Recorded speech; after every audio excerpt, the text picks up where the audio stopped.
Hi there, Tracy here with another process video using the Scraptastic Counting Stars kit and add-on. I have printed up 3 photos here at the size of 3.5 by 3.5, and I just printed those up using my PictureMate charm by Epson, which is my little portable photo printer. And I'm just using my Creative Memories trimmer to trim those up. I just use that for photos because it is small and convenient and it fits easily in the space beside where I scrap. So I like to use it for trimming photos and for pocket pages. And I'm just having a look through some of the pattern paper in the kit, and I already have a layout in mind for this one. I usually just kind of decide as I go how I want the layout to look, but in this case I had found a sketch, and I'm going to show you the sketch in just a few minutes. But I've decided to frame in this layout using this piece of inky blacky blue, and there's the sketch. It is from the Creative Scrappers Volume 2 book, and it's called Creating with Sketches, and that's the sketch right there that I'm going to be using, and I think you'll see it a couple of times. I'm going to refer back to it. I'm going to change it up just a little bit from what it is in the sketch. So I'm going to start with this Amy Tangerine paper, and you'll see me do something funny here. So I'm going to trim it up so that I'll have a 1/8 inch border around the edge. And in order to do that, I have to take off 1/4 inch, but I wanted some pink to show on either side. And so I had to switch trimmers because my other trimmer doesn't go all the way to 12 inches, and I needed to measure off 11 3/4 inch. And so that makes it easier for me to do that. And then it fits very nicely on that piece of inky blacky blue paper. It's a little bit more dark than navy blue, but not quite black. So I'm taking the center out of this just because you're not going to see it, and I think I might want to use that same cardstock for one of the layers. I'm not entirely sure at this point, so I'm just taking it out just in case I might need it. The kits come with, and then I flipped it over to look at it and I realized, wait a minute, I love that gray paper on the back side of this. And I just decided on the spur of the moment that I'm going to peel this off. And this is one of the great things about using the ATG, is that it's not fully bonded until you really press it down. So that gives you a chance to change your mind about things. And I love that gray paper with that single red heart. And my photos are covering it up, but I'm going to move them over in a minute. So now I'm thinking about using that piece of blue cardstock that's left over in some way. I can't really remember what I was thinking, but I didn't go with it.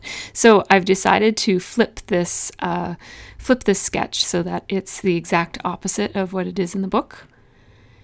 And I'm using the manufacturer's strip from that Amy Tangerine paper. It's from the Stitched collection, by the way. That's that gray paper that I was originally going to use the pink stripe side.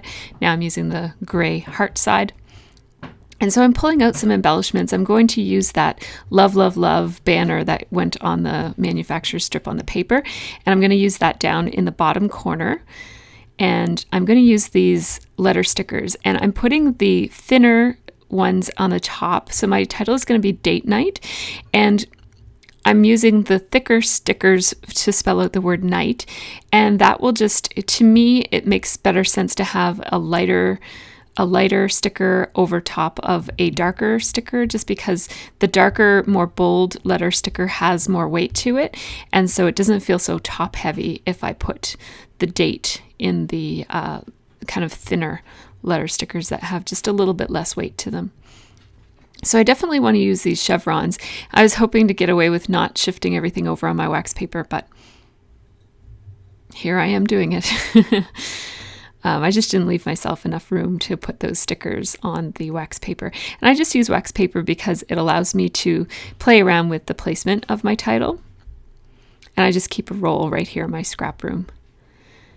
So those thicker letter stickers are called Gilded, and then the thinner ones are called Hardcover, and they're both thickers by American Crafts.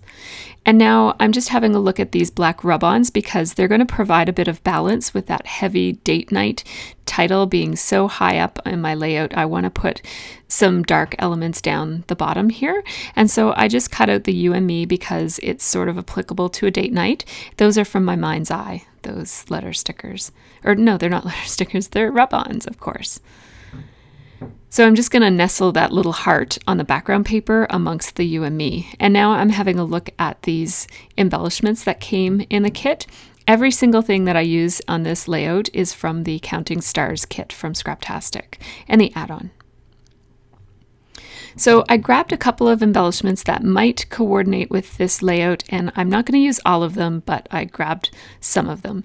Now, I really love these perforated journaling pieces, and I love that the perforation actually gives them a little bit more texture. So I'm just bending them to even emphasize even more the fact that they are perforated. And I'm going to layer this little see-through heart, which is from Amy Tangerine, from these acrylic, I can't remember if they're acrylic or what you call them. They're little plastic see-through pieces that are shaped different shapes. I forget the name of them. So I'm playing around with the idea of doing some layering here, but really this layout is not going to be very layered at all. It's just going to be mostly embellishments. So these are the Freckled Fawn metal clips that came in the kit, and I really, really love these. They're so, I don't know, sophisticated. They just add, they're this brushed nickel type of finish to them, and they're just very, very nice. Now these are Heidi Swapp mistable pieces, and they're resist pieces. You don't have to mist them. You can paint them or do whatever you want to them, but I usually mist them, and I'm going to use mist with them today. So I pulled out the one that says unforgettable. You can just see that the light is catching on part of the words there. It will be more visible once I mist it. So I printed up these photos at 3.5 by 3.5 because I knew I wanted a border around the whole layout, and I wanted a little bit of the gray background paper, which I didn't know was going to be gray at the time, but I wanted some of the background paper to show between the three photos. Sorry about my head there, guys. And I'm just making sure that this is straight, just measuring, and it was. It just didn't look straight. Sometimes things just don't look straight on a layout for whatever reason. So then I'm putting night, and I want the two to kind of line up so that they're beginning and ending at about the same spot.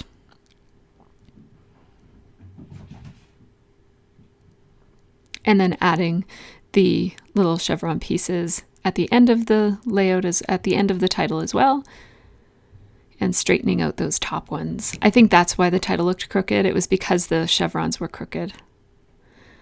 So this is what the layout is basically going to look like. Again, I'm thinking about layering. I do so much layering in my layouts usually that it feels strange to have a layout where things are just sitting on the background paper directly without a whole bunch of pieces of paper in between them.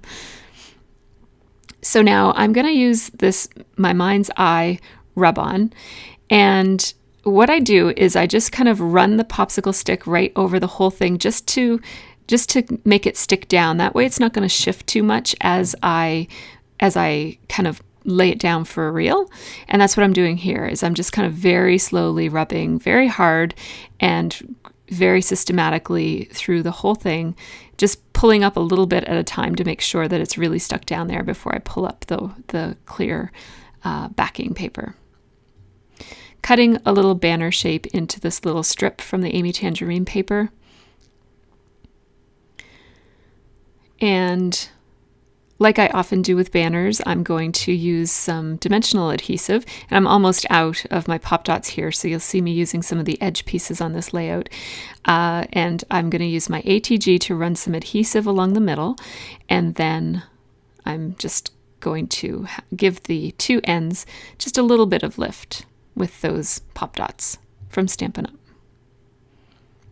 So I really like how that looks. It looks like that heart was made for that rub-on. So now I'm going to mist the unforgettable piece, die cut piece now, but I need to take out a couple of sample pieces. And while I was kind of reaching for stuff, I noticed that star, that red star paper clip that came in the kit, and I thought that would look cute right there. So I just put it there so I wouldn't forget about it. And so what I did was I pulled out a couple of extra pieces of the Heidi Swapp resist pieces with little phrases on them, and they're going to be my samples. I I'm pretty sure I want gray. I'm pretty sure I don't want red because my main color scheme here is black and gray and red. And I just wanted the red to be tiny little hits of red, so I didn't want a piece this big to be red. And there are some other red pieces right around it. So I'm thinking I want gray, but I've got two options for gray. I've got this silver, and this is what it looks like on my little sample card. I just keep swatches of my mists. And then I have Skyscraper, and they're both Mr. Huey's, but this Skyscraper one was a little one that came in a Studio Calico kit a couple years back now, I think.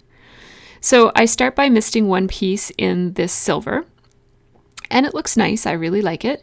And this Skyscraper mist has it's never worked. Like, you can't actually mist with it. And it's not that it's clogged, it's just the thing didn't work. So I just grabbed a paintbrush and I painted it with the Skyscraper mist.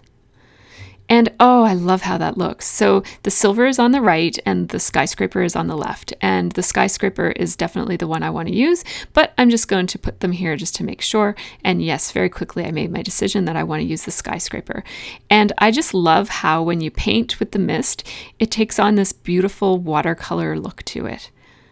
And so I'm purposely being pretty messy in how I'm painting it because I want to have it be light in some areas and darker in other areas, just to kind of emphasize the fact that it's a handmade embellishment. It's not manufactured.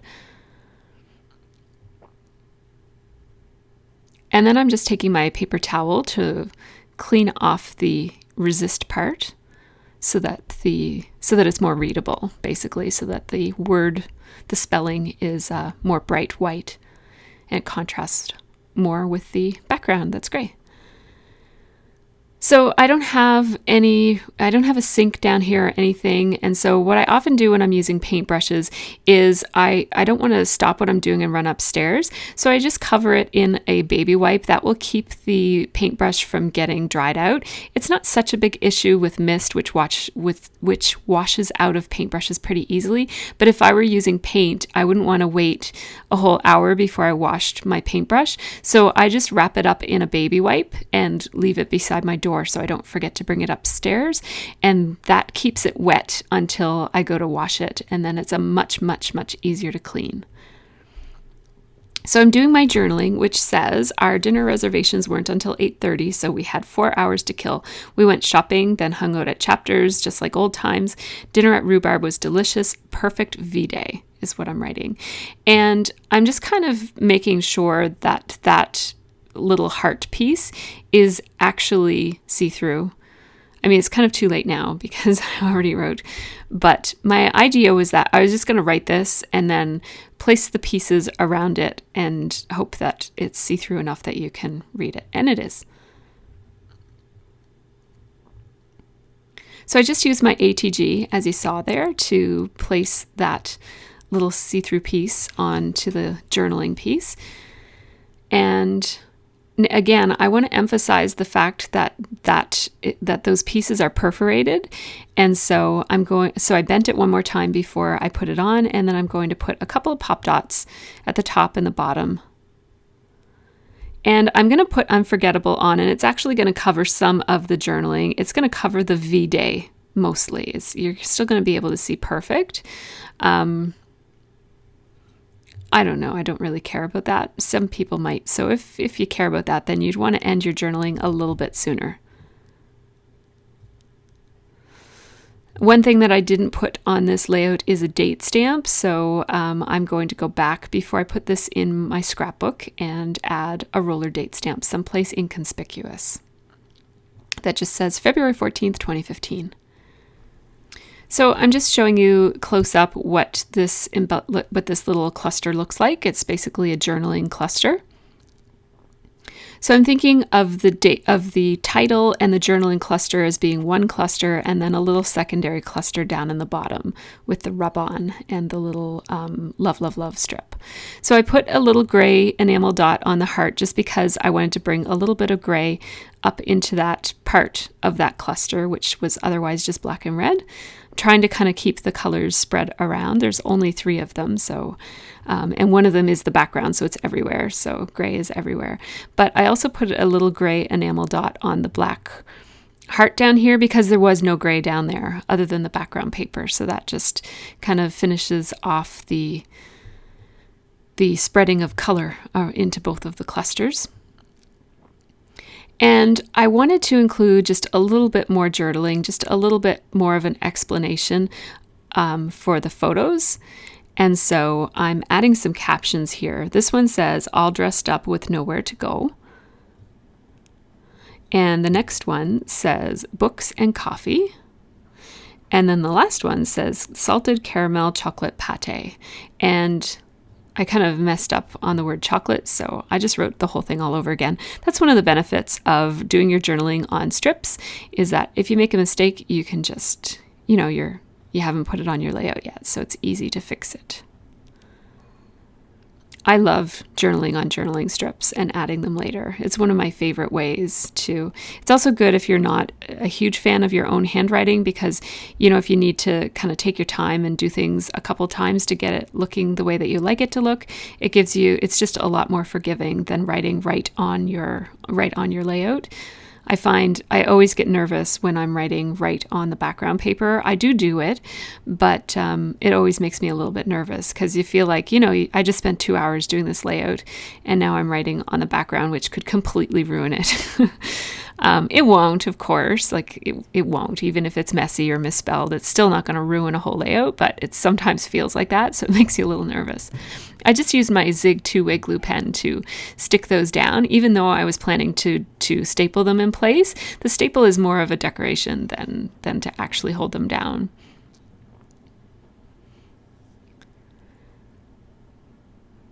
So here I will show you what this layout looks like up close. This was a really fun one. It took about an hour and 5 minutes to do, so not very long at all. I did do it over the course of 2 days, so I started it. I really only just got everything kind of cut and ready to put together, and then I didn't do any gluing until this morning, so I finished it off today. So thanks so much for watching. This is the second layout that I did with the Counting Stars kit, and I think I'm going to do another one today. So thanks so much for watching, and I hope you all have a really great scrappy week.